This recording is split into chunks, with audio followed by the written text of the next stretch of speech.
Well, hello, everybody. Welcome to another installment of Show to V with Mike G, the show of life, the show of George Strait, ACL, hardcore music, sticking up for your fellow man, and so much more. Today we're chatting with the amazing Collin De Laval from Codigo Mezcal and Tequila. He's the master mixologist. You know, his name was being kind of floated around. It's weird. I don't really vet people that are on the show. Like, I'll talk to anybody, but I had so many people tell me how much of a great guy he was, and I was like, man, well, I gotta do this thing. So we start talking, shows up, and I instantly hit it off. And this is one of those kinds of chats that, if you can't tell, it's so connective. You know, we had never met before, but then we're talking about hardcore music, we're talking about movies, we're talking about mezcal, we're talking about Codigo, people, performative agave posts, if you will, and it was really, really a lovely experience getting to chat with him. And the Codigo Ancestral that's from Ixcatlan, I've been out there. This is a great bottling. You know, they did it because they love mezcal, not because they're trying to make money. You know, how cool George Strait is. So it's a really, really lovely chat. So without further ado, I hope you guys enjoy this great chat with Collin De Laval from Codigo Tequila.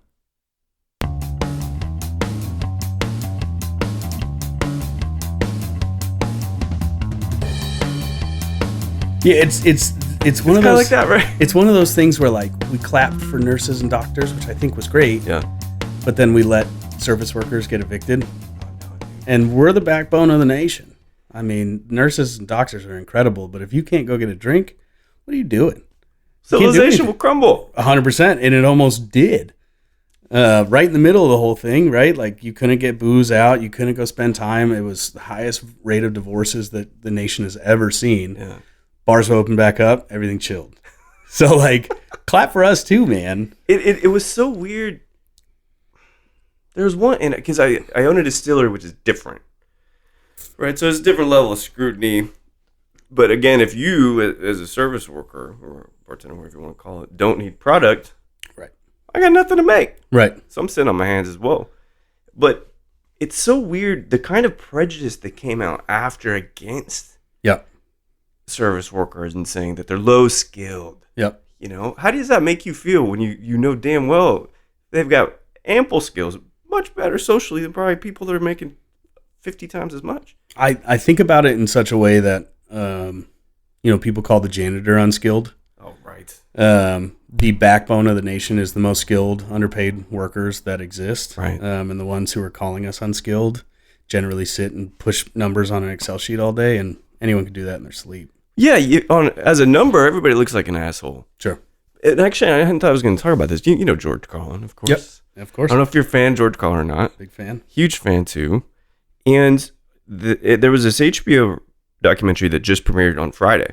Judd Apatow did it, which is, so, it's going to have some heart and obviously some humor. Sure. But there was this notion, as George Collin, really great portrayal of him, by the way. You get all the angles. You really feel like you get to know him. Right. Which you feel like you get to know him from his work, but not in this way. Right. And he said, I have many people that come up to me after gigs and say how important my work's been for them. And he says, I really love people individually. Yep. but when you get a group, I don't like them so much. I think it's the general bartender problem, right? Like, your one guest sitting across from you is incredible. And you can share your sorrows, you can share your happinesses, you can talk about what's going on in their day or whatever. And then you're 9 deep behind the bar and everyone's waving money at you and yelling and getting frustrated. And you're like, these folks are rough, man. Like, sometimes you just want to go home. It's really, really strange. And another thing, to the point of how important and the backbone, you said the foundation potentially of our society, our social well-being is at bars and restaurants and stuff. You know, you're telling me something about, your sister had just got a degree in hospitality. Yep.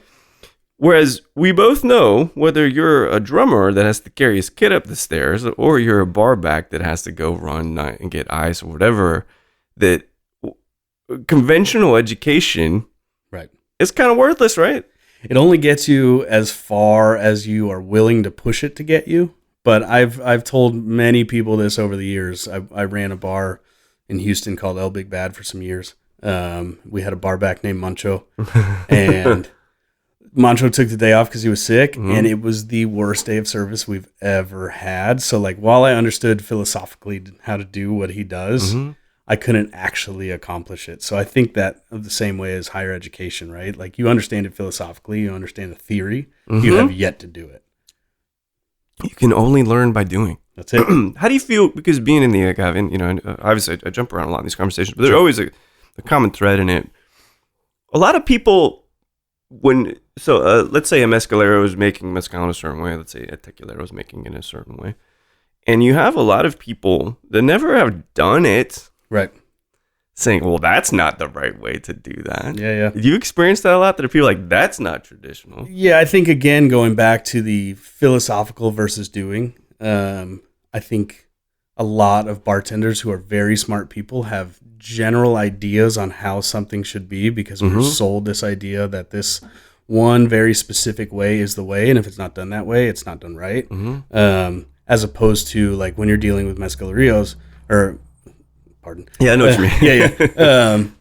And they do it the way they've done it because they understand it that way and they appreciate it that way, but they also don't, like, kind of beckon at other folks that they're doing it wrong. That's the difference, isn't it? Right. That you can take distillation and at least go contrast it to what's being done in Ixcatlan with this ancestral that you all have. Right. But that's not the same. How can the one be traditional and the other not? Sure. Yeah. And it's because it's just a hyper-local thing. Right. Like, okay, barbecue is probably the best example in Texas, right? 100%. We don't really do burnt ends. We do, but it's not the thing. We're a brisket town. Right. You know what I mean? Right. Does that mean that we're wrong because we focus on brisket? Right. And I think about it in that context, and I talk about this a lot as I travel the country when we talk about our fermentation in our tequila, and we're using bread yeast as opposed to industrial yeast. Yeah. It's a very slow and low fermentation. I hearken it back to this barbecue idea all the time. Oh, yeah. Nice. But I also try and appreciate everybody else and say, look, they do it that way and it works for them. We do it this way because we truly feel like our agave appreciates it and makes the best spirit possible, but I'm not backbiting anybody else. Yeah, it's not about what everybody somehow thinks that we all have to do things the same way. Sure. You got to create art in the same way. Right. You know, and it can harken back to Collin here a second. He did it in his own way, and we, his immediate fans, felt the immediacy of that because you had to go seek out Collin. You had to go seek out his art, whether you saw him on HBO, which was really good for him in his career, or you got to see him live or whatnot, you know. But now, even though he's being lauded as a prophet, more or less, right? If he was doing this shit now, do you think he would be able to say these things? Of course. I mean, it would be extremely problematic almost instantly. It would be, yeah. So it's like we want the rogue things and want the tradition. When it comes down to it, we ruin it. From the Collin example, you look at mezcal, right? And there's such a breadth of agaves you can use in that industry. And we're starting to monoculture it by doing just espadín, and that is it. And this is now the way that everyone pushes. It's espadín or nothing, and it's this process or nothing. And, in mezcal, we're lucky enough that there are people out there in these beautiful communities who are pulling different agaves that are far more interesting, and making really incredible spirits. It's a good time for mezcal as it is a bad time for mezcal. Sure. I think that, the growth of tequila as a category is just becoming incredibly massive. Right. The growth of mezcal, not massive, but, 40% growth typically year over year, which is, if you keep having kids at a 40% increase rate a year, eventually you're going to be fucking out of house at home, right? Right. It's in a couple Mormon families. I lived in Salt Lake for a while. Yeah. Y'all don't even have room in the house anymore for all these kids. But does it concern you at all, this growth, that the quality won't be able to be preserved? So I think from that perspective, there are the brands that are going to survive because they are good quality, and there are the brands that are going to make a huge splash, push a ton of cases out the door, and then they're going to go away. You can produce a spirit for long enough that someone finally is like, this isn't that good. Mm-hmm. And then you'll start to see collapse and growth in those things. But I think overall, from the agave industry standpoint, I think it's a great time for mezcal because there's competition out in the market. Yeah. And it's forcing everyone to kind of step it up a little bit, as opposed to like these old school, like, I've got a worm in the bottom of the bottle. Mm-hmm. This is what do you got in the bottom here? Right. Yeah. You got a scorpion, you got a snake. We've finally made it to a point where, while there is a ton of overproduction of espadín, it's being used in a better way. I think that's true. There's just a lot of change, and I've personally been the target of a couple bits of criticism just about making what I consider art, but then people tell me, like, you can't make art. It's like, isn't that called censorship? Right. Right. But it's an eternal debate with like Texas and stuff. We're going to talk about it, but this whole story for you, we were sipping some mezcal before we started recording, and when people that I trust vouch for other people, instant in. Yeah. Do you have that kind of policy too?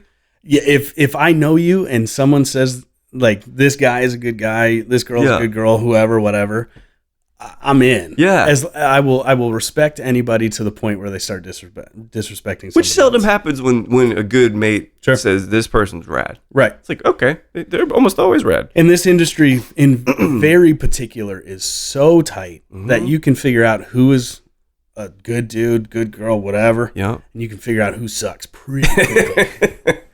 It is. We got good bullshit detectors in this industry, I think. 100%. We spend our lives detecting bullshit across a bar. That's right. You can't find a bartender worth their salt who knows they're going to get under-tipped or over-tipped pretty quickly, and they're going to hearken in on that. Sixth sense. And it extends to our daily lives of, like, I can figure out that you are going to be generally good for me and good for my life, or just a really good time. Yeah. Or you are going to be like, you're going to destroy my world. Oh, I've been dealing with that destroy my world thing romantically for probably 20 years. So I'm still trying to figure that one out. Actually, very recently trying to figure this thing out. But why I mention it is, you seem to have a real compassion for people. Some of the projects you're talking about, working in Portland, for instance, that are outside the industry, very compassionate, very much about making sure that people don't have the same privileges and the same kinds of opportunity that they can, So growing up, it was this, and I find it fascinating, if you care to share, but you're saying your grandfather, Jewish background with the family, right? That he was in Warsaw, and that would place him roughly around World War II, right? Sure, yeah. So, coming from a Polish Jewish background, a lot of my family had, the struggles that most of that community had through World War II. But from that perspective, and I won't get too deep into the history there, but it taught me that all people deserve respect kind of at the outset until they've pushed back against that respect. Currently, me and my wife are running a program called Iron Will Barbell Club. It's a free powerlifting gym for high school kids who are kind of wayward, don't really know what's going on, whatever. They need a home, they need a community. And so we've opened up our home, our garage, turned it into a gym, and pulled them over there. But that's, microcosm base of, like, we want people to feel that they have a place. Where does this come from? Is it inert in you? Were your parents, or are your parents that way? Like, what encourages you to be such what I consider a humanist? I think generally speaking, until you let the world beat you up really good, we're all taught that people are good. I just had the unique opportunity to continue through my life of not having anyone break my worldview. Yeah. But I think, you look at a child, right? And they truly believe that everyone is good. Yeah. And I truly believe that as well, up until the point where they become not good. Back to once they're vetted. Sure. There's a moment where you realize these motherfuckers ruin your world. 100%. But I truly think for the majority of people, they are good. Yeah. Sometimes they're just a bit wayward. Wayward's a good way to put it. Yeah. The core of us still exists regardless of what might lead us astray. Right. Maybe to paraphrase what you're saying. So this kind of thought about folks, I'm not, evidently not Jewish, even though there was a lot of people that thought I was Jewish based on my physical characteristics when I was growing up in Salt Lake City. I always found that weird, and so I carried it because it was they were saying it to make me feel like kind of outcast, and this is not about me, but it was just a very strange bit, Sure, yeah. But is it fairly accurate that Jewish parents want you to be financially successful? Or is that terribly stereotypical? I couldn't say it from an overarching perspective. Yeah. Just because I'm not in those households. Yeah. But I do think my parents taught me that it is important to strive as much as possible to create comfort, but not excess. I see. Is comfort in the context of family mostly? 100%. So as long as your children are happy, your partner's happy, you're not about to get evicted, and you've got food in your fridge. Yeah, that's kind of the gold standard. I think, and I'm sure someone will argue with me. Just anything we've said, someone will argue about any of it. But I truly don't believe that humans need excessive amounts of capital to be happy. I agree. I mean, you look at data, right? And most of these data things say $80,000 to $100,000 is right, kind of the perfect happy point. Mm-hmm. Anything over it, you start to stress too much. Anything under it, obviously you stress too much because bills got to get paid, car got to get paid, everything got to get paid. But as long as you're financially comfortable, it alleviates a lot of that stress for you. So I think, my parents taught me comfort. They seem very down to earth. Yeah. So my mom is a superwoman, right? She is a trauma nurse by day, firefighter at night. Wow. So all growing up, she was working 14-hour days, which was tough on her, tough on whatever. And she'd get home from the hospital, and then her little pager thing would go off, and you could hear it, right? Because, my bedroom was right next to theirs, and you hear these tones go off. Yeah. She'd go sprinting out the door. Just going to fight a full structure fire after working 14 hours a day in a ER. I mean, super tough as nails, right? My dad was a world record power lifter. No shit. His records got broken, but I mean, just a monster of a human. But his whole thing and why I got into powerlifting is like, look, this is the only sport that you can do where you can't buy anything that makes you any better. It's everything you put into it. So that kind of is my philosophy as I go out through my life is it's everything I put in is what I get out. Yeah, that's incredible. Yeah. Because I never thought about it that way. I've never been a power lifter, but lift regularly and understand the moves and stuff, but probably do 1/10 of what you're lifting.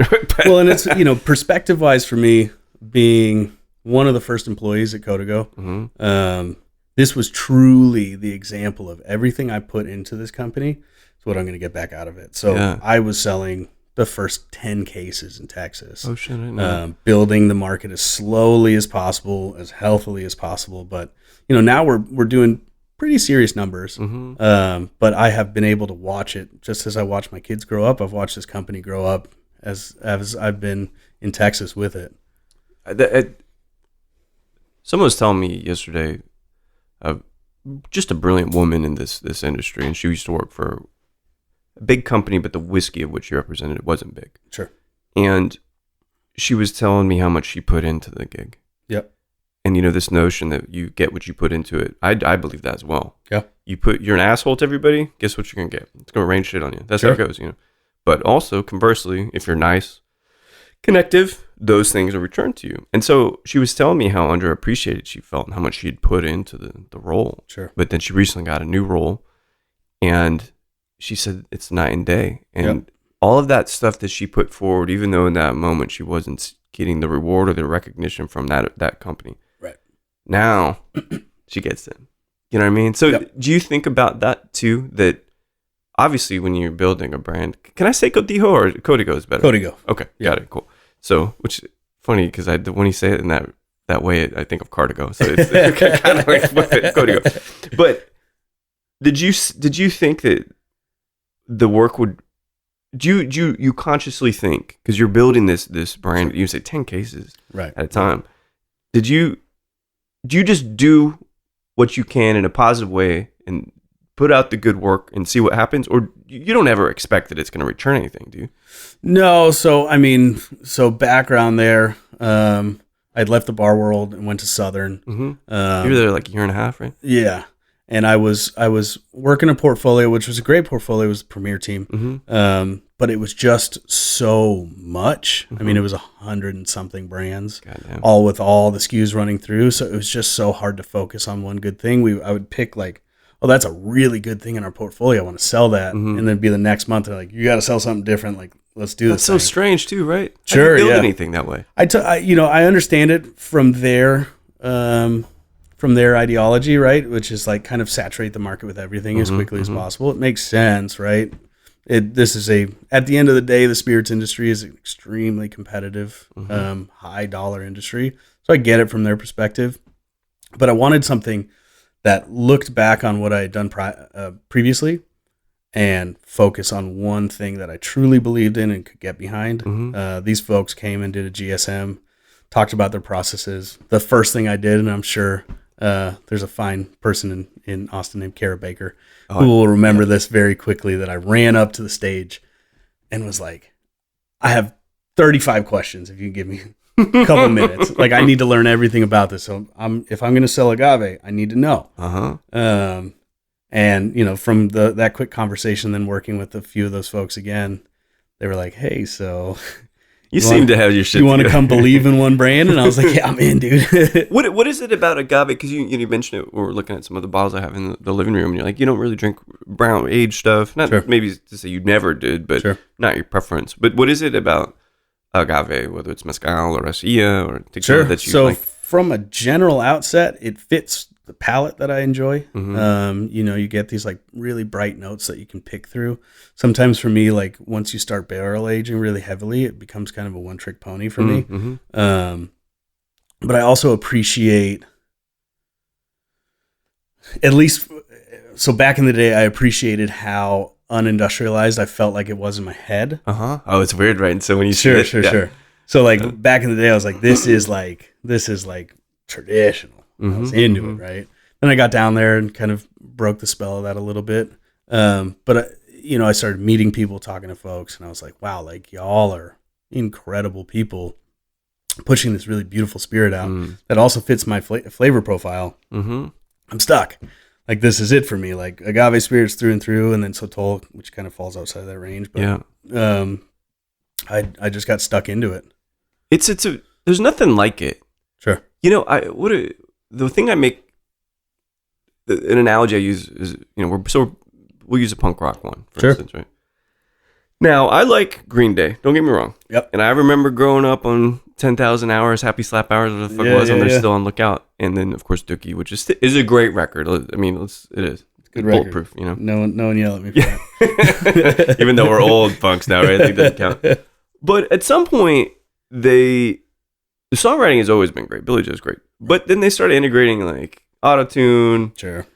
And things kind of lost track in terms of how organic it is. And so for me, mezcal is still the un-auto-tuned spirit. Sure. You know what I mean?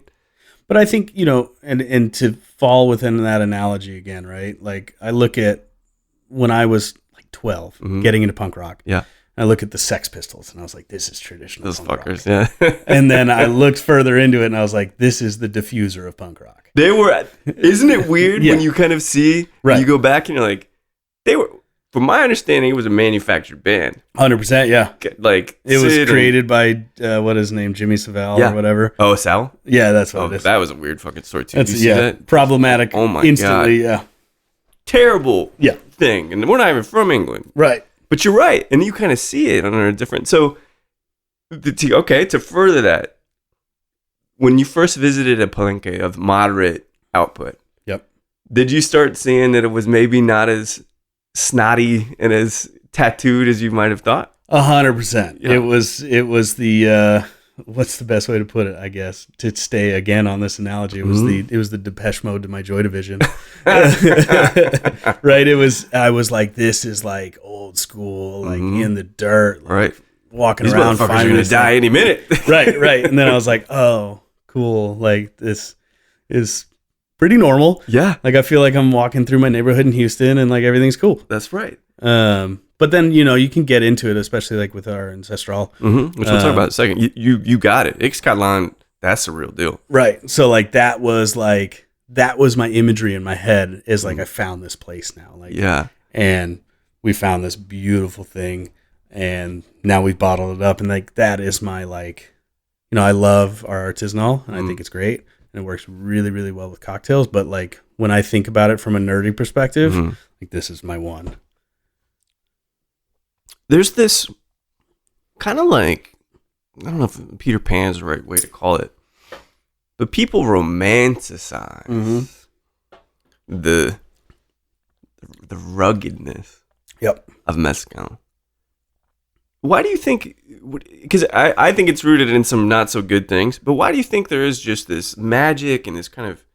It's not even nostalgic. Because most people haven't been to Oaxaca, for instance. You know? But why do you think that this faraway land is so magical and so romantic? Why do you think that the people in the States kind of carry that notion? So I think I can infer the not so great one, Right, and I agree on that one. Yeah. But I do think, especially with the rise of mezcal, and as it was rising, you know, late 90s, early 2000s with Del Maguey and like the Single Village releases, which were incredible, it was also tracking the rise of the internet, and with people coming back inside much more than they ever have. And so like, now we look at Marfa, for instance, right? We've romanticized this like West town that's falling apart. Yeah. And it's not that way, truly. No. It's a beautiful, magical place, but Yeah. it is not what people sell in their head.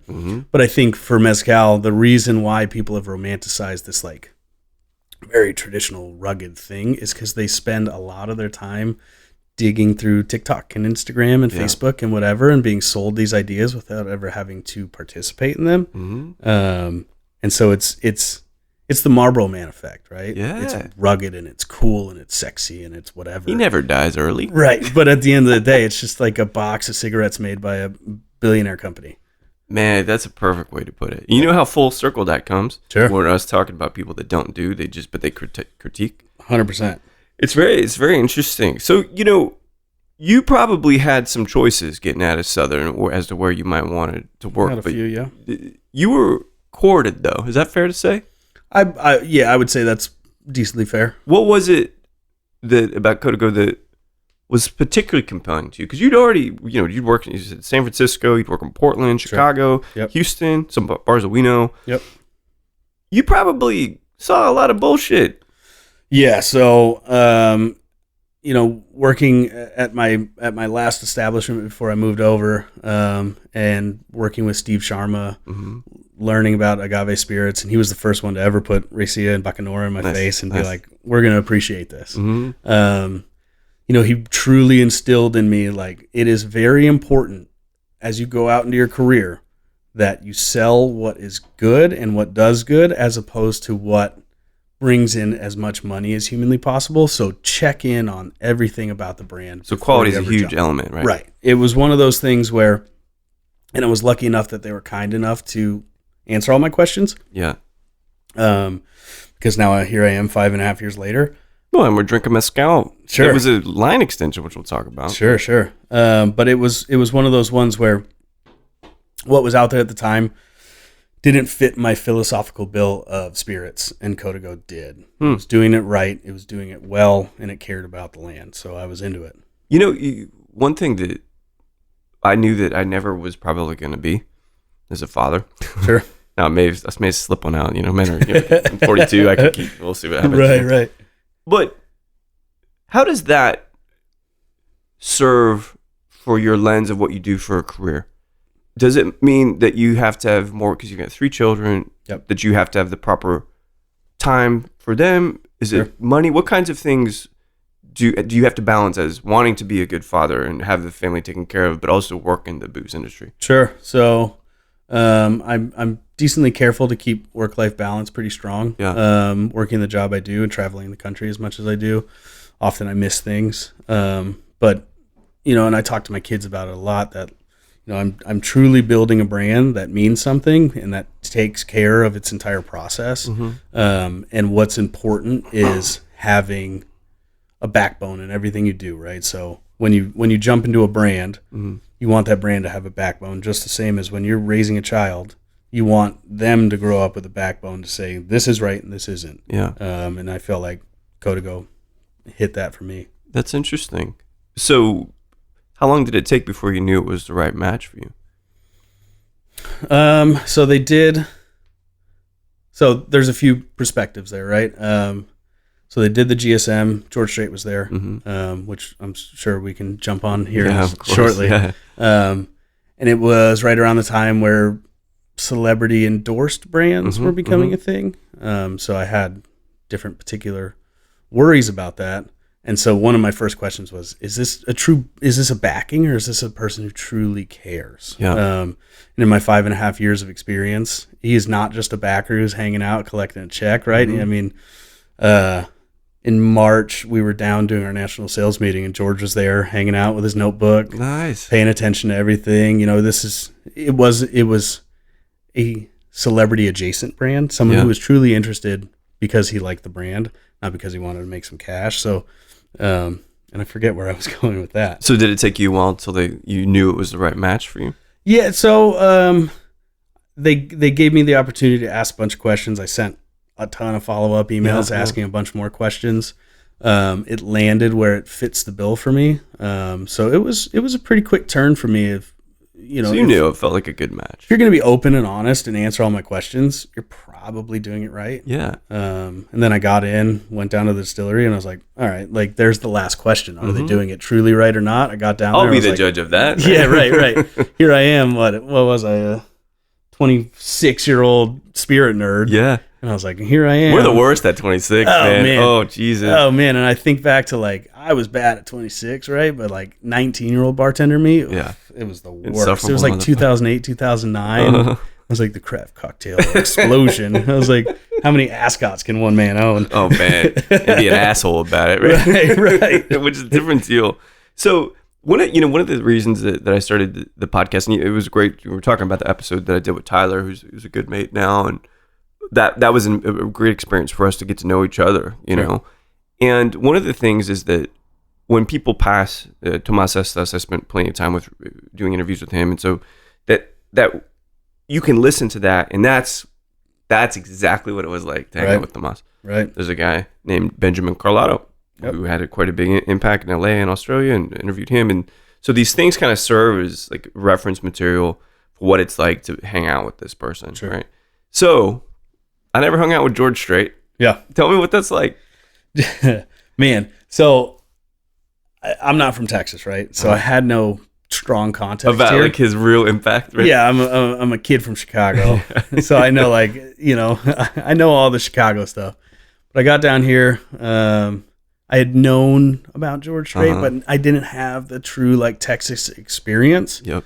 And so, like, it's like, oh, it's George. Like, I treated him as a normal dude. He treated me as a normal person. There was never any, like, I'm a larger than life guy. He was like, I'm just a really good dude. Last time I seen him, we were talking about hunting down in South Texas. Nice. Like, he's like, my kid likes to hunt. I like to hunt. I enjoy this thing and whatever. And he was talking about his true passions. But he talked to me like I was just someone he had known for a while. Not as like, I'm a fan running up to you and I'm going to give you canned responses and off I go. He's truly a genuinely nice human. That's cool. Yeah. That's refreshing. Sure, super refreshing, especially because, I mean, around the world, you say George Strait, most people know who you're talking about. Oh, yeah. I mean, maybe a baby doesn't. Right. But like, kind of everyone does. It was like fascinating for me. So I went to ACL this year. I didn't see George. Yeah. But I saw Duran Duran, which was fucking awesome. Yeah, that's great. I still can't believe they can pull it off in their 60s or whatever. Anyway, that aside. Sure. I didn't know the looming and the bubbling love that there was in newer generations of music fans for fucking George Strait. Now do you get it? Like, can you see it now? So now I get it, especially, and I think about this a lot, and I've talked to my wife about this a ton. I was doing a tasting at a Total Wine back when I first started, and I was still kind of learning the allure of George Strait. Yeah. And we had these little tin tackers. They were like 11 by 17 or whatever the measurement was, but it had George sitting on a chair drinking some Repo. And every single person who came up to me was like, I will buy that sign.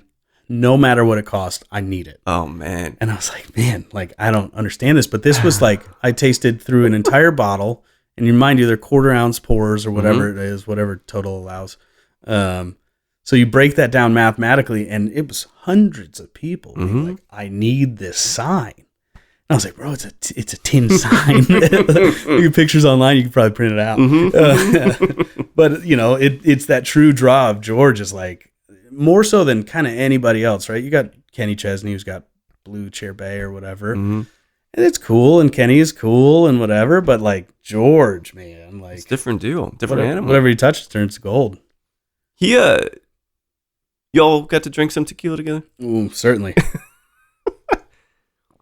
And this, why I'm going to ask this is because I think it's going to be a great answer, right? Sure.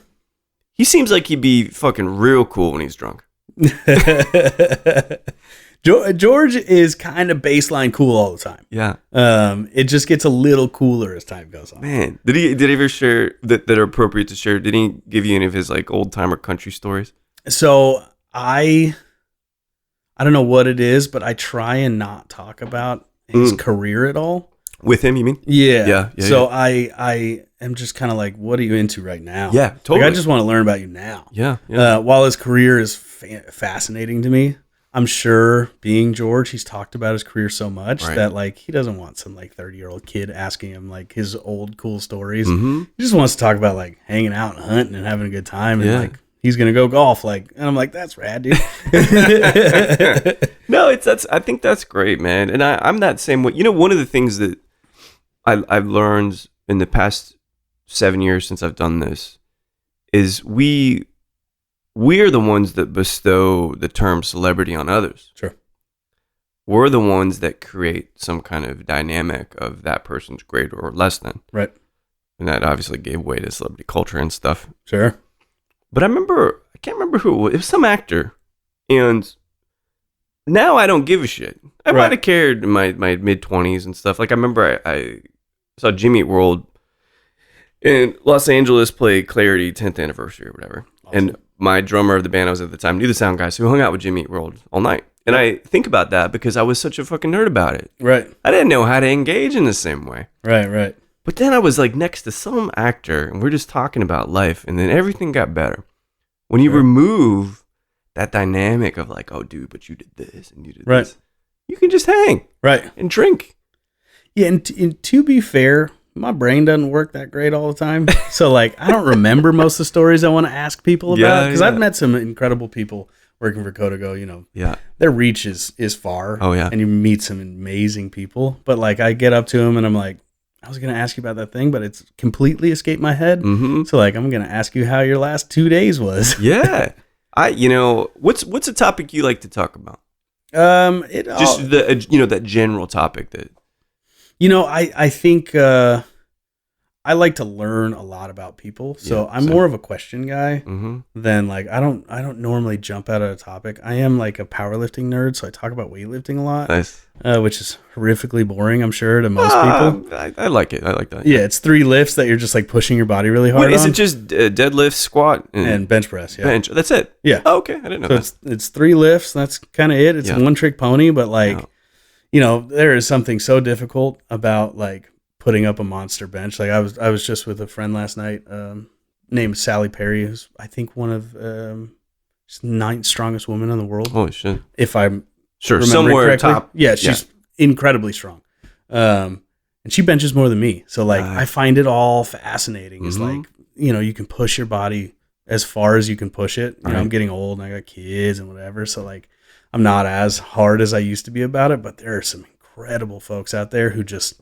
got it. That's so cool. I mean, their brains, you can just push yourself so far. So I end up talking about that a lot in the context of humans, just like from a philosophical base of like, how can you train your brain to be better? Yeah. And I find that fascinating, but I talk about music a lot. I talk about my boring record collection a lot. You got a vinyl collection? Oh yeah. I'm super into it. You got anything that you particularly covet that was hard to get? I have a Warsaw test pressing. Oh, really? Yeah. Yeah. Test pressing? Yeah. So like pre Joy Division Warsaw test press. Holy shit. I'll send you a picture of it when I get home. Well, I wonder why you mentioned Joy Division. Right. Yeah. And then I'm into like not sketchy black metal. So like Panopticon, Wolves in the Throne Room, that sort of stuff.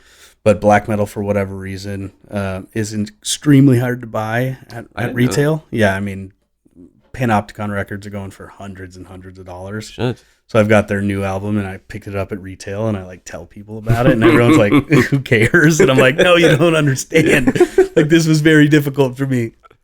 This has been a process, guys. Right. I've been trying for years. Yeah. And I got it at retail, and I'm so like excited, and people are like, "Okay, that's cool, dude." That's so funny too when you talk about mezcal and stuff, and you're like, "Dude, but I got this thing." Right. They're like, "What?" They're smiling, and Yeah, I have friends over often who are liquor industry adjacent, but not like deep in the trenches like me and you are. Yeah. And I'll start pulling out water bottle mezcal, and I'm like, "Oh, this one's super weird. This one's super weird." And they're like, "It was weird." And I'm like, "Got it. Right. Wrong crowd." Like, my collection of water bottle mezcals and a bunch of stuff that hasn't sold in forever. And like, I think it's fascinating. And from like a bar perspective, it's pretty cool, I guess. But like the average person, they want a good spirit. They want it well made. Like, they don't care about your super nerdy water bottle shit. But and this will be an analogy, but love film. Sure. And there's this story about a very, very, very dark scene in Barry Lyndon that Stanley Kubrick filmed. Yep. So dark, in fact, that the lens had to be so big, NASA had to build it. Now, tell me that's not fascinating. That's to super me, cool. that's super fucking fascinating. That's super rad. But you know where the conversation starts? Sorry, when the conversation stops? Who's Kubrick? Yeah, I think, we exist in this world where spirits are a pretty make or break for us. Yeah. For the average consumer, they know very base level, but all they want to know is it made well? Is it kind of cool? Like, and if I show up to a party, are people going to think I'm rad? A bit of acceptance there. Sure, 100%. Which gives way to like the Casamigos meteoric rise of like, we are the brand because their saturation was so perfect that they created cool. Which fucking George Clooney, come on. 100%. I mean, brands chase cool constantly. Luckily, Codigo is one of those ones who we've found cool, and we're chasing that down the rabbit hole, and we're really making it happen. But like, at the end of the day, most people are just chasing cool. Yeah, I think you're right. I think it's a great way to put it. Okay, so then that being the case, for you and I, mezcal is cool. Destilados are cool. Yep. But how did y'all know it was the right time to get into mezcal? So that's a not super deep, but a bit deeper than like watching market trends and whatever. Yeah. While the market trends kind of matched up with where we wanted to go, it was me and our CEO Ron Snyder, and a few other people in the company and our master distiller just like having conversations back and forth of like, I just want Codigo Mezcal to drink. Oh. And I think that it would be really cool to get out in the market because there are other tequila brands that are putting out mezcals and they're not great. And I think we could do something great. So it was less of like, how do we time the market, and more of like, we just want this thing. I just need this thing. Did you go and help source? I did, yeah. No so shit, I was that's down cool. there hanging out with everybody, helping in the blending process, the conversations about resting our artisanal in a Sauv Blanc barrel. Like, those were all conversations we were having, and like in real time, and testing it out in real time. And, it was one of those things where from 19-year-old bartender me, we landed on like, this was my dream, was to create this thing and do this thing and participate in this thing. And I've done it. So that was the highlight of my career at this point. It's incredible, man. And like, I want to be the first one to say, because I tried both of these some time ago before they were to the market. Yep. And I was like, I kind of think I know where one's from. And we've confirmed that, a brilliant village. And I like that I don't, like, regardless of who makes it, that village tastes away. Sure. Scotland tastes away with that clay distillation and the bovine fermentation. Which that motherfucker's, that shit's gnarly when you see it. It's incredible, yeah. I mean, if you find me out in the world, ask me to show. I'll show you that picture. Just find me. I got it. It's so dope. crazy. It's super rad. But the other one, which I didn't realize, that is, you said Cab Sav that it's finished in? Yeah. So Avocado Con, which is super fascinating. So cool. That's nuts to me, because I haven't seen, besides something con mota, or you know what I mean? Like, I've not seen a mezcal in the States that's Avocado Con. Right. And so, how was that process? Was it difficult to get that shit through approval, being it's in a wine cask? So it was, and I'm not super into like figuring out the like legal perspectives of things, but I'm sure our legal department and folks down there and the folks up here had a hell of a time. Yeah. I've heard rumblings of like, man, this would have been much more simple, but we created this thing that is much more beautiful. Yeah. But yeah, it was one of those ones where, you're using 2 different espadines and a tobala. You need something kind of carriage it back together. And if not, like they get a bit aggressive with each other and that middle gets a little fighty. Yeah. Yeah. And that Sauv Blanc barrel just like, cooled it all down, made it all super dope. It was an element, because I'd been at a particular mezcal's headquarters in Mexico City and they had like 50 fucking experiments. Sure. I tried some stuff in Sauterne and everything. I was like, that's kind of cool. But this is the first time I said, this actually makes sense. Right. Because on paper, I managed the largest Texas group of fucking agave heads, right? Sure. They mouth off. And they're like, well, that's not traditional. I'm like, no. Yo, let's just fucking talk about this. Because there is no tradition. Sure. Or there is, but it's, 5 square miles of tradition, Right. But this is the first time that I had tasted it. And I was like, mezcal might be meant to be married with wine like this. Yeah, and I think, beautiful. From a Codigo perspective, using French oak Yeah. through our entire process, it's not Codigo without a wine barrel somewhere in it. That's now, fair. we didn't do it on our Ancestral just because it was too beautiful to try and start adjusting it a bit. But what we've noticed, and I think a lot of people in the world agree with us, aging in French oak as opposed to American oak has made a much more expansive spirit and given us a lot more range to do a lot of cool stuff. Recording all of that. Well, I got a couple questions for you. We'll try a couple of things when Sure, we get done. But I would really, because if you're a fan, how you love music, right? You never played. You said you played in a punk band, but did you play or do you sing? Yeah, I was vocals. Okay. And, my I got these big fat hands. Hammy, sausage fingers. Yeah. I mean, they're great for weightlifting, not good good point. for manipulating instruments. Yeah. I wish they were. Yeah. And like, I'm a little ADHD kid, so if you got me on drums, I'd just break the heads of them. Oh, I bet. But yeah, I did vocals, punk bands, hardcore bands. That's good. Did you get in? How do you feel about pits? Pits. Mosh pits, yeah. Mosh pits. It's different in that category, is why I asked. So in hardcore, it's different. It's like dancing. It's goofy dancing. That's right. But I love two-stepping. Picking up change. And Yeah, I love picking up change, grabbing for the stars, doing 2 steps. I love all that. I think there's a time and place for a mosh pit. You if you look at the punk scene, right? It's a bunch of kids who probably have tough home life or tough school life or whatever, and sometimes you got to get aggression out. Yeah. But if you've been a part of a mosh pit, right? Like if you get just landed by a huge person and you fall, that whole room stops. Yeah. And they pick you up. Yeah. And so it's controlled aggression, which I think we could, as a society, probably use a bit more of. That's pick each other up. Yep. Instead of knocking each other down. Because I remember I saw Rage Against the Machine in 1996, right? Amazing. Girls Against Boys opening up, great band too. Yeah. And Bulls on Parade, first song, F sharp. Yep. Bam, well, F sharp above middle. Anyway, so kicks in. World went to hell. That's right. I got knocked over. So, and I've been to fucking lots of shows and been in lots of pits, but that one, and I'm going to illustrate a point here, so I assure you that I got knocked flat in one shot. The first note of that fucking song knocked my shoe off. Sure. Yeah. Which we've seen that shit before. Oh yeah.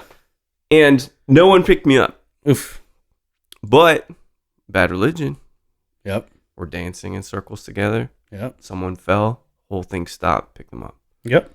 And so, in a sense, it's a metaphor for folks that are displaced. Sure. Again, you say school, for families. We find a community in each other. Yep. And it's a very, very striking similarity to agave. Sure. Where we support each other. We act humanely, mostly. Then you get some people that don't do shit and then they stuck. Sure, yeah.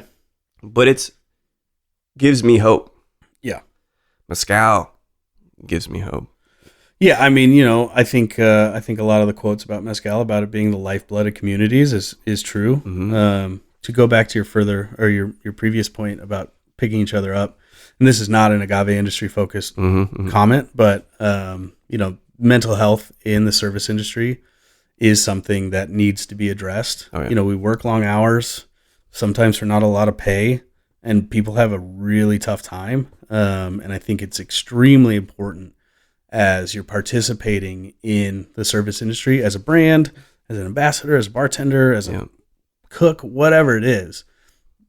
Before you try and walk in and make a sale or whatever it is, just ask somebody how their day is going, because oftentimes bartenders don't get asked how we're doing. We ask everybody how they're doing, and we listen to everyone's stories. Yeah, we never get to get ours out. So, mental health in the service industry is extremely important to check in on your people. I completely agree, and I'm just so fascinated by people. Yeah, and so I'm sure inconveniently I've asked those questions at the wrong time during service. Sure, not to be an asshole, but just because I care. Yeah. But so I got 2 questions left for you. But the one that I'm going to change a little bit because of your deep interest in music, and we'll center it around hardcore bands. Okay. So let's say you're sipping this Ancestral from Ixcatlan, anywhere in the world, doesn't matter.